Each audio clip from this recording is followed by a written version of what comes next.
Sir ಈಗ ನೀವು ನಿಮ್ಮ ರೋಲ್ ಮಾಡೆಲ್ ಯಾರು ಸರ್? ದೇವೇಗೌಡರ, ಕುಮಾರಸ್ವಾಮಿ ಅವರು? ಯಾರ ಸ್ಟೈಲ್ ಆಫ್ ಪಾಲಿಟಿಕ್ಸ್ನ ನೀವು ಅಡಾಪ್ಟ್ ಮಾಡ್ಕೊಳಕ್ಕೆ ಇಷ್ಟಪಡ್ತೀರಿ?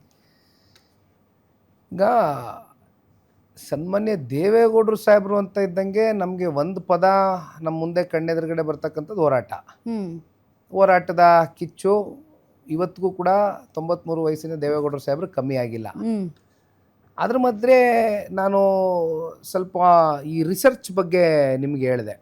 ಸನ್ಮಾನ್ಯ ದೇವೇಗೌಡರು ಸಾಹೇಬ್ರಿಗೆ ಯಾವುದಾದ್ರೂ ಒಂದು ವಿಚಾರದ ಬಗ್ಗೆ ಡೀಪ್ ಆಗಿ ಅನಲೈಸ್ ಮಾಡ್ತಕ್ಕಂಥದ್ದಕ್ಕೆ ಇವತ್ತು ಅವರು ಲೋಕಸಭೆಗೆ ಹೋಗಿ ಯಾವುದಾದ್ರೂ ಒಂದು ವಿಚಾರವಾಗಿ ಚರ್ಚೆ ಮಾಡ್ತಾರೆ ಅಂದ್ರೆ ಹಿಂದಿನ ದಿನ ಅವರು ಪ್ರಿಪ್ರೇಷನ್ ಆಗ್ತಕ್ಕಂಥದ್ದು ಇದೆಯಲ್ಲ, ಅದು ಈ ವಯಸ್ಸಿನಲ್ಲೂ ಕೂಡ ನಾನು ಕಣ್ಣಾರೆ ನೋಡಿರ್ತಕ್ಕಂಥದ್ದು. ಬಹುಶಃ ಅವ್ರಿಗೆ ಎಷ್ಟು ಕಮಿಟ್ಮೆಂಟ್ ಇದೆ, ಆಮೇಲೆ ವಿಚಾರದ ಬಗ್ಗೆ ನನಗೆ ಡೀಪ್ ನಾಲೆಡ್ಜ್ ಇರಬೇಕು ನಾನು ಮಾತಾಡಬೇಕಾದ್ರೆ ಅಂತಕ್ಕಂಥದ್ದು ಅವ್ರ ಮನಸ್ಸಲ್ಲೇನಿದೆ.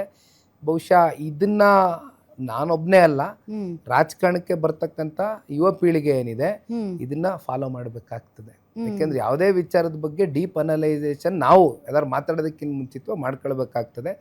ಇನ್ನು ಕುಮಾರಣ್ಣ ಅವ್ರ ಬಗ್ಗೆ ಮಾತಾಡೋದಾದರೆ ನಿಮಗೆ ಗೊತ್ತಿದೆ, ತಾಯಿ ಹೃದಯ, ಜೊತೆಯಲ್ಲಿ ಅಧಿಕಾರ ಇರಲಿ ಇಲ್ಲದೆ ಹೋಗಲಿ ಎಲ್ಲರನ್ನೂ ಪ್ರೀತಿಸ್ತಕ್ಕಂಥವ್ರು. ಇವರಿಬ್ಬರ ಒಂದು ಆದರ್ಶ ನನ್ನ ಜೀವನದಲ್ಲಿ ಅಳವಡಿಸ್ಕೊಂಡು ಹೋಗ್ತೀನಿ ಮೇಡಮ್.